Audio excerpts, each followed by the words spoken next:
Olá, boa noite a todos. Para quem ainda não me conhece, eu sou Márcio Cabral, eu sou fotógrafo de landscape, fotografo desde o ano 2000, quando consegui publicar minha primeira capa de revista, ainda na época da fotografia analógica, que tinha uma qualidade bem superior à fotografia digital. Em 2004, eu fiz a transição da fotografia analógica para o digital e comecei a produzir meus primeiros panoramas em 2007. Em 2009, eu adquiri minha primeira caixa estanque e comecei também a fazer fotografia subaquática. Foi quando, em 2010, eu resolvi unir essas duas técnicas e desenvolvi os primeiros panoramas subaquáticos feitos no Brasil. Eu evoluí essa técnica e consegui em 2015 quebrar o recorde mundial, produzindo a maior panorama subaquática do mundo, na época com 220 megapixels.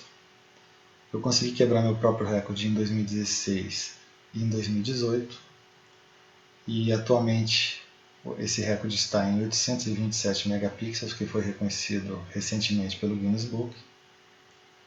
Além de fotografia panorâmica, eu também sou especialista em fotografia noturna e astrofotografia e também fotografias de cavernas, a espeleofotografia. E todas essas vertentes podem ser utilizadas as técnicas da fotografia panorâmica, como a gente vai ver posteriormente. Bom, vamos começar pelo conceito. A palavra panorama significa uma visão total da imagem, vindo do grego, ou seja, tudo que a gente vê no nosso campo de visão humano, que é de cerca de 160 graus por 75 graus verticais, ou seja, qualquer vista equivalente a este campo ou superior a isso é considerado uma vista panorâmica. O formato panorâmico é um formato considerado acima da proporção 2:1. Como vocês podem ver aqui, existem poucos formatos que têm apenas esse roxo e o verde que estão acima de 2:1, que é um formato panorâmico, no caso o formato de cinema. Aqui mais alguns exemplos de monitores. Os monitores antigos tinham uma proporção de 4/3 e os televisores antigos. Os novos televisores e monitores atuais têm um padrão 16:9 de proporção e as televisões 4K, 8K e Full HD também têm essa proporção. Acima disso seriam os monitores de cinema e os monitores super wide. No caso, esse aqui sim é um monitor panorâmico porque ele tem uma proporção acima de 2:1. No caso aqui, 21:9. Falar aqui um pouco sobre fotos panorâmicas. Essa aqui é uma foto panorâmica clássica, porque ela tem uma vista panorâmica de acima de 180 graus horizontais e tem uma proporção de 2:1. Então ela tem uma proporção panorâmica e uma vista panorâmica. Neste caso aqui, você tem uma imagem com formato panorâmico, mas não é uma vista panorâmica. Por quê? Porque nessa foto eu utilizei uma teleobjetiva para buscar os prédios que estavam muito longe do outro lado do lago. Então eu tive que bater uma série de imagens verticais para produzir uma imagem horizontal com muito maior resolução. Aqui também eu utilizei a técnica de HDR para conseguir equilibrar as luzes da cidade sem que elas estourassem e deixassem as áreas muito escuras e com muito contraste. Aqui são os tipos de projeções que você pode utilizar em uma superfície tridimensional para uma superfície bidimensional. No caso aqui eu utilizei o Mapamundi para facilitar a visualização. A projeção cilíndrica é a mais comum, como vocês podem ver. É um cilindro que envolve o círculo do planeta e vocês conseguem ter esse tipo de imagem. A projeção cônica já é uma muito específica e pouco utilizada. Você vê que causa uma distorção muito grande. E a projeção plana também causa uma distorção muito grande, mas ela é utilizada em algumas imagens panorâmicas, como a gente pode ver lá na frente. No caso, os Little Planets. Aqui é uma projeção cilíndrica, como a gente viu anteriormente, só que é equiretangular, ou seja, ela é full 360, ou seja, ela é 360 graus horizontais por 180 graus verticais. O grande problema dessa projeção é que ela causa uma grande distorção, tanto no nadir quanto no zenite, ou seja, tanto no chão quanto na parte de cima da imagem. Vocês podem ver que o Polo Sul está completamente distorcido, ele está muito maior em tamanho, e a Groenlândia também. E as áreas próximas do Equador têm uma mínima distorção. Essa é uma característica da projeção cilíndrica equiretangular.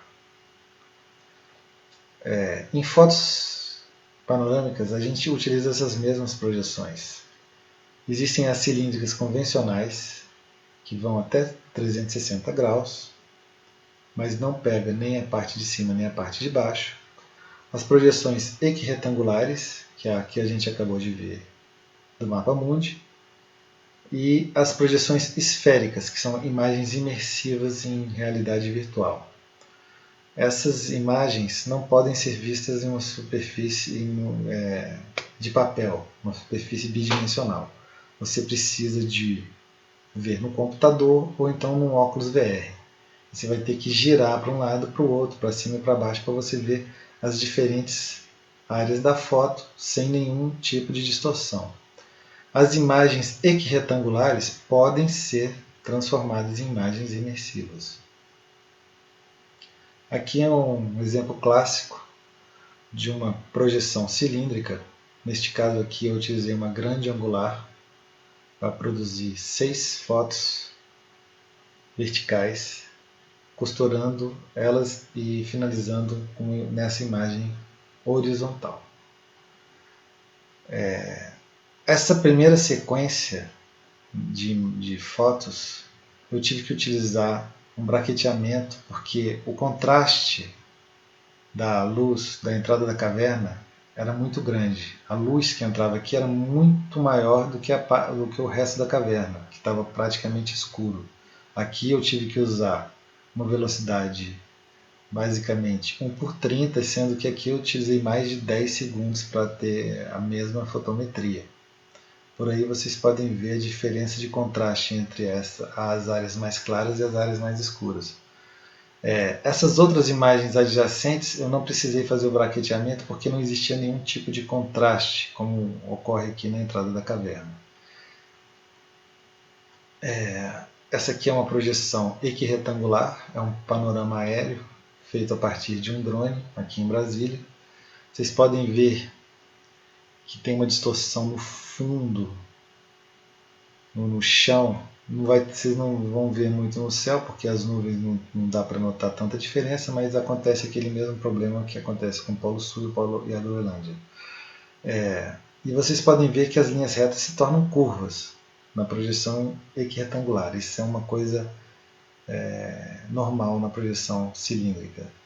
Você só vai perder essas curvas quando você transforma isso para uma imagem em realidade virtual. Aqui é uma projeção esférica. No caso, é uma projeção plana a partir de uma imagem esférica. Ou seja, aquele mesmo exemplo que a gente viu do Polo Norte no mapa.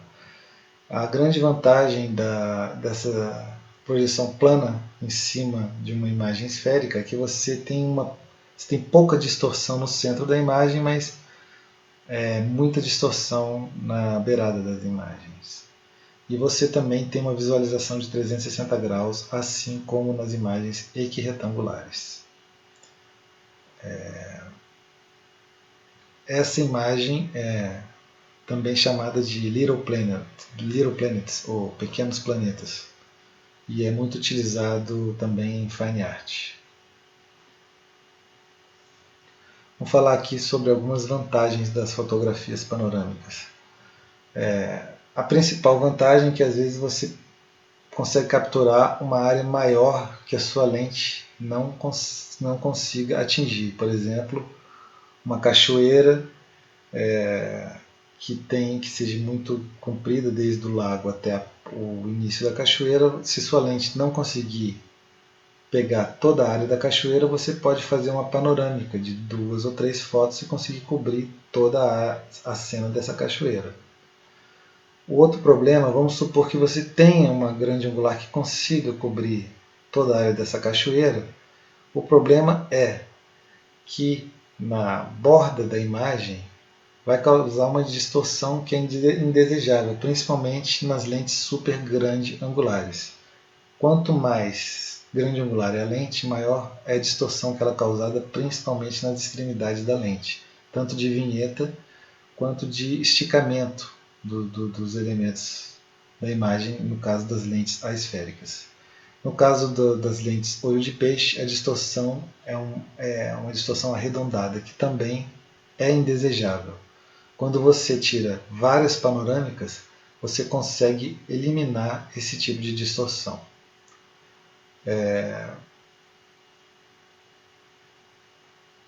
Outra vantagem da imagem panorâmica é que quando você tira uma sequência de fotos, logicamente ela vai ter muito mais resolução que uma imagem só. Também, além de ter menos distorção e muito mais resolução, vai ser muito mais apropriada para você fazer impressões em grandes formatos. E a outra vantagem seria o seguinte: se você tiver uma lente padrão, que seja bem mais barata que uma lente super grande angular, você consegue produzir uma imagem com qualidade superior a uma lente cara. A única desvantagem é que você vai ter que fazer várias imagens, mas você vai ter menos distorção, mais resolução e melhor qualidade de imagem, fazendo uma imagem panorâmica composta de várias imagens do que uma foto só. O problema é que você vai ter que ter alguns cuidados para fazer uma imagem panorâmica. Aqui eu vou mostrar para vocês algumas diretrizes básicas que são necessárias para a produção das imagens panorâmicas. A sobreposição, ou seja, entre uma foto e a outra tem que ter um espaço em comum, que tem que ser no mínimo 20%, para que tenha uma boa qualidade de panorama. Quanto maior essa sobreposição, melhor a qualidade da foto, só que você vai ter que bater mais imagens para que seja composto o seu panorama. Então, entre 20% e 25% é um nível aceitável. Outro cuidado que você tem que ter, principalmente quando você vai bater imagens panorâmicas acima de 180 graus, é prestar atenção no horizonte e manter o tripé no nível. Porque quando você for bater a primeira sequência de fotos até a última, se o tripé não estiver nivelado, vai causar uma grande diferença no horizonte entre a primeira foto e a última foto. O programa de costura de panorama vai conseguir corrigir esse problema. O problema é que ele vai cropar tanto a parte de cima quanto a parte de baixo para corrigir esse problema, então você vai perder áreas da imagem. E assim você vai principalmente poder perder o teu objetivo principal se você tiver com o horizonte muito desnivelado, né, no seu tripé. Outra coisa que você deve fazer é a medição. A medição tem que ser média. Você nunca pode fotometrar na parte mais escura ou na parte mais clara do panorama, principalmente se for um panorama externo em 360 graus. Por exemplo, onde o sol está batendo, no nascer do sol, vai ter uma luz muito maior do que na área oposta. Então, se você fotometrar o sol, todo o resto do panorama vai estar escuro. E se você fotometrar a parte oposta, onde vai bater o sol vai estar completamente estourado. Então você deve expor uma média das duas exposições, entre a parte mais escura e a parte mais clara da imagem. Ou então, a melhor opção é braquetear e fazer um HDR para você corrigir essas diferenças de contraste.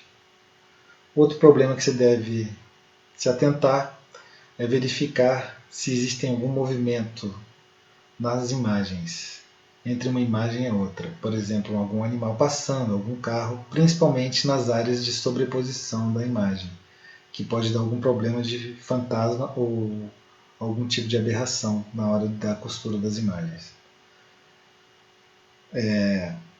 A última dica seria você utilizar uma cabeça panorâmica quando você for fotografar objetos que estão próximos da câmera para evitar erros de paralaxe, que é uma coisa que a gente vai ver lá na frente. Se você utilizar uma cabeça panorâmica, você vai evitar causar erros de paralaxe, principalmente nas imagens de primeiro plano próximos à câmera. Vou mostrar aqui para vocês alguns tipos de panorama. Esse aqui é um panorama clássico de grande angular, feito com uma imagem só, que eu cropei embaixo e em cima para ficar num formato panorâmico. Essa aqui é uma imagem panorâmica de 360 graus, como vocês podem ver aqui. É uma imagem com uma projeção esférica que causa uma curva completamente de 180 graus entre as duas extremidades dessa praia, ou seja, daqui até aqui tem 180 graus, a imagem total são 360. Essa é outra distorção causada pelas projeções cilíndricas. Essa aqui já é uma panorâmica esférica aérea que cobre toda a área horizontalmente e verticalmente. E esse aqui é um vertorama, ou seja, é um panorama vertical. Utilizei, no caso, 5 imagens horizontais para produzir uma imagem vertical com altíssima resolução. Falar agora sobre os equipamentos utilizados em fotografia panorâmica em 360 graus. A começar pelos equipamentos mais baratos. Essa aqui é a GoPro Fusion, que ela é composta de duas lentes e produz tanto fotos quanto vídeos em 360 em até 5K. Aqui são imagens, são câmeras dedicadas, panorâmicas dedicadas, são caríssimas, como vocês podem ver. Essa Insta360 Pro consegue produzir tanto fotos e vídeos em 360 em 8K, mas também o preço é bem salgado. E é uma câmera que só tem esse tipo de utilidade, mais nenhuma. Essa aqui chega a ser muito mais cara ainda, chega a 37 mil dólares, por ter várias lentes e sensores maiores. Mas a principal utilização e a grande vantagem da fotografia panorâmica é que você pode usar sua própria câmera e ter uma qualidade superior a dessas câmeras mencionadas acima, que custam até 37 mil dólares, utilizando cabeças panorâmicas, mecânicas ou eletrônicas. No caso, a Pixplorer. Eu tenho uma dessa aqui, que é uma das melhores e mais portáteis do mercado. As lentes que você deve utilizar para fotografia panorâmica geralmente são lentes que abrem para que você utilize o menor número de fotos possíveis para conseguir cobrir todo o panorama. As lentes que têm maior abertura são as lentes olho de peixe. O problema é que elas têm aquela distorção arredondada, mas quando você promove a costura entre uma imagem e a outra, o programa corrige essas distorções. Vocês podem ver que a variação de preço é grande. Uma top de linha da Canon pode custar $1.250 e a Samyang seria uma lente de custo-benefício por volta de $250. As lentes super grandes angulares conseguem atualmente cobrir praticamente a mesma área de uma lente olho de peixe sem causar aquela distorção circular. Ela vai causar uma distorção asférica, que ela estica em vez de arredondar. E isso produz uma qualidade melhor final no seu panorama. Mas também o preço é bem salgado. Uma lente, por exemplo, essa da Sony, a 1224, está $3.000 e a da Canon, a 1124, $2.900. Ou seja, além de serem lentes grandes, pesadas, são lentes caras. Aqui eu vou mostrar algumas lentes, as mais indicadas para panorama em realidade virtual, que é o panorama em 360 graus. A lente fisheye 8mm, todas essas lentes eu estou considerando o sensor full frame, tá? Se for o sensor cropado, vocês têm que multiplicar isso aí por 1.5 ou 1.6 no caso da Canon. Uma lente 8mm em um sensor full frame, uma lente fisheye, vai ter um campo de visão de 180 por 180 graus. Ou seja, apenas 3 imagens é o suficiente a cada 120 graus para você formar o panorama. E você não precisa tirar uma foto para cima ou para baixo, porque ela é 180 por 180. Ela consegue ver todo o zenith e todo o nadir, sem precisar que você fotografe para cima e para baixo. Já no caso da lente de 15mm fisheye, ela tem uma abertura de 141 graus horizontais por 91 vertical. Ela diagonalmente tem uma abertura, um campo de visão de 180 graus apenas diagonal. Então essa imagem você vai precisar de 5, no mínimo 5 imagens para produzir um panorama de 360 graus, mais o zenith ou nadir. Ou seja, você tem que tirar 5 fotos horizontais, mais uma foto para cima e uma foto para baixo para conseguir juntar um panorama 360 full completo. Uma grande angular de 14mm, que tem uma abertura de 104 graus horizontais por 81 vertical, você vai precisar de mais imagens, no caso 6 imagens a cada 60 graus, mais o zenith e o nadir, para produzir essa imagem. O mesmo ocorre com as lentes olho de peixe de 15mm. Aqui eu vou dar um exemplo do ponto nodal. O que é o ponto nodal? O que acontece? O ponto nodal é o que a gente falou anteriormente, é o ponto óptico da lente. O que significa isso? É o ponto sem paralaxe.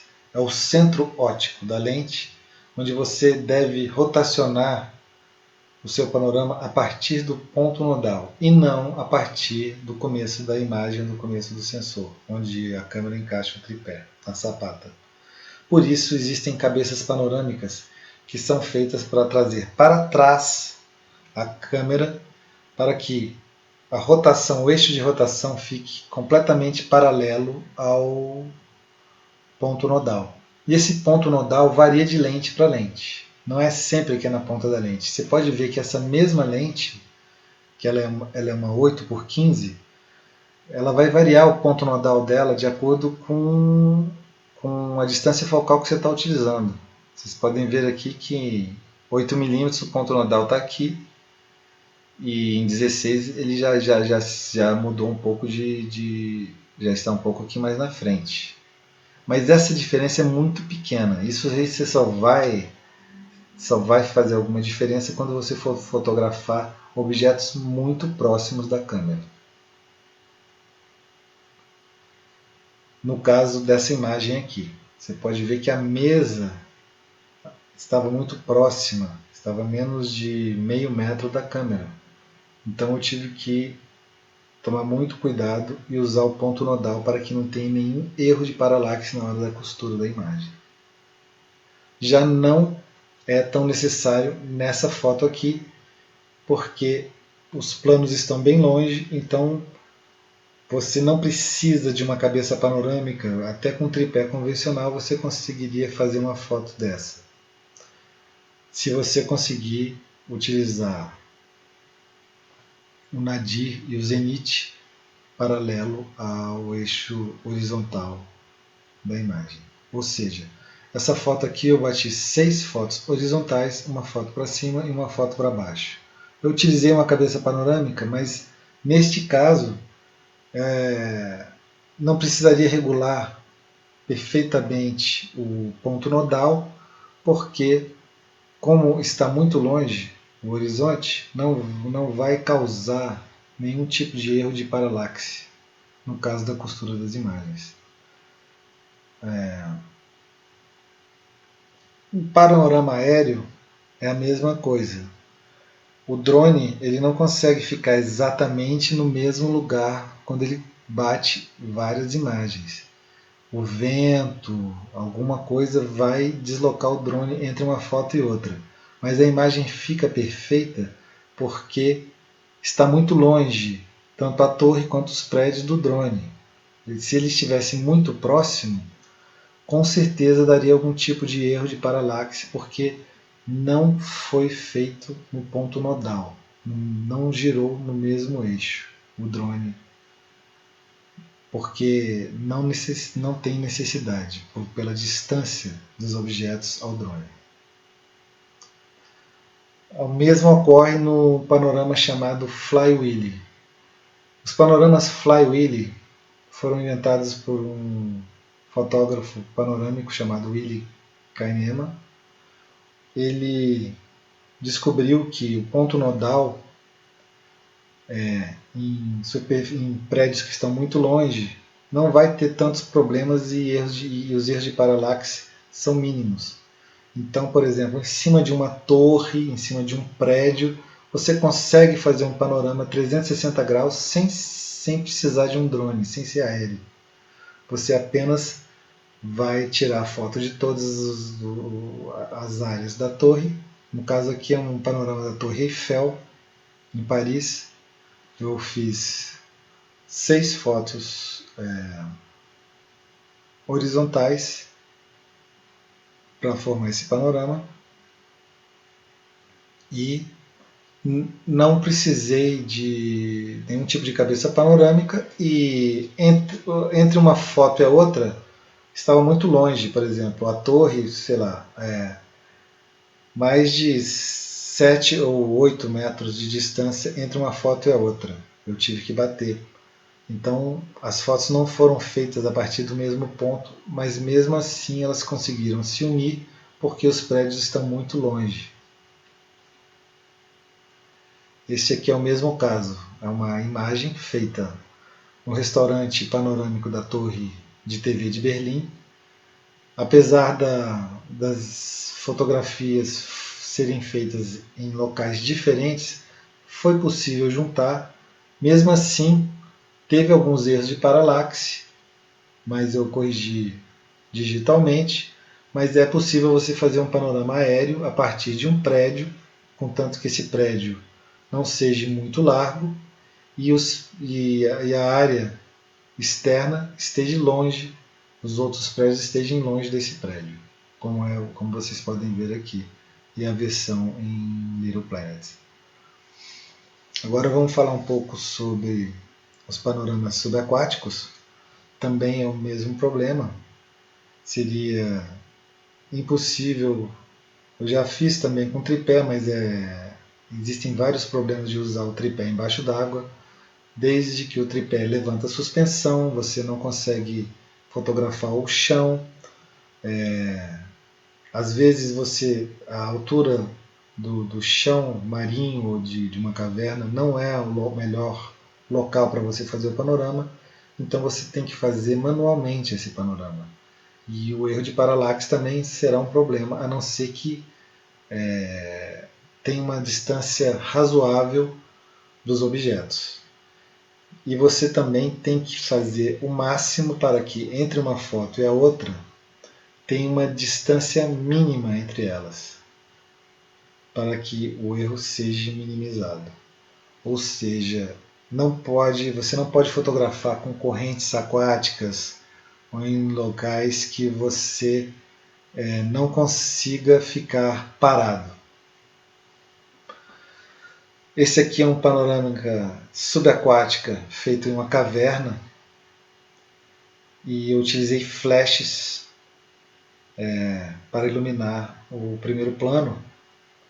Essa é uma grande vantagem da fotografia subaquática que eu posso fazer com DSLR, que seria impossível fazer naquelas câmeras, mesmo aquelas câmeras caras,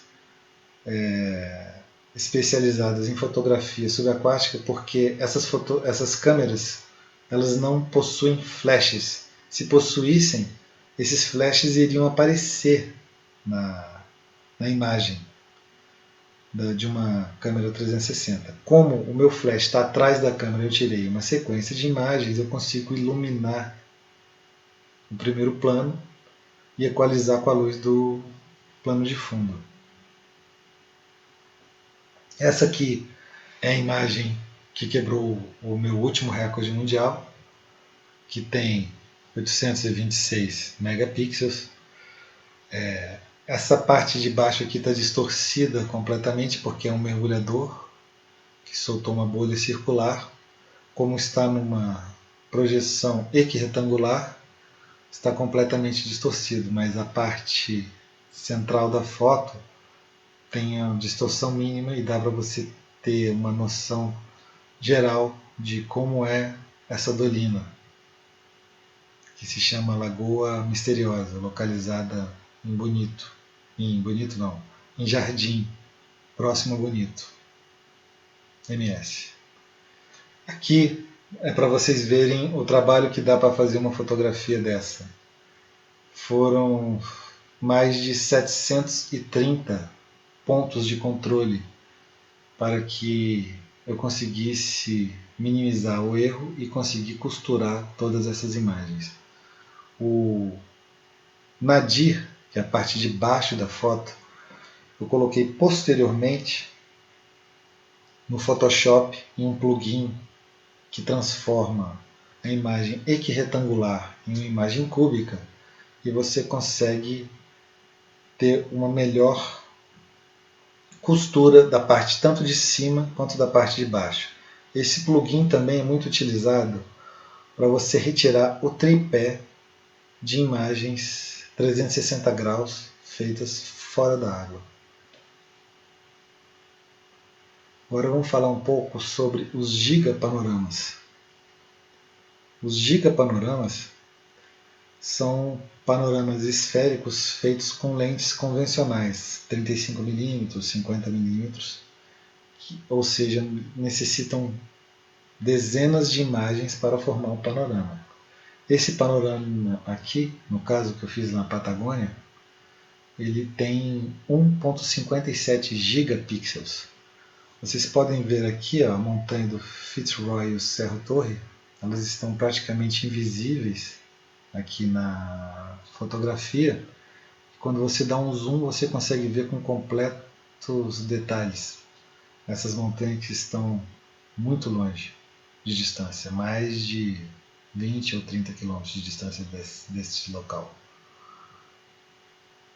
E para você fazer gigapanoramas, você precisa de uma cabeça robotizada. No caso, eu utilizei a PixPlorer, ou uma cabeça convencional. Só que uma cabeça convencional você vai ter que fazer um cálculo. Existem calculadoras de panoramas, de acordo com a sua lente.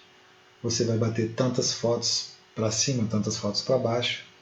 E no caso da cabeça panorâmica robotizada, você só fornece os dados da câmera que você está usando e a lente, e ela faz isso para você automaticamente. Bom, a gente finalizou aqui essa parte. de fotografia panorâmica. Eu espero que vocês tenham aprendido um pouco e qualquer dúvida que vocês tiverem, vocês podem mandar que eu vou responder em breve. E muito obrigado pela atenção e tenham uma boa noite a todos e um ótimo final de semana.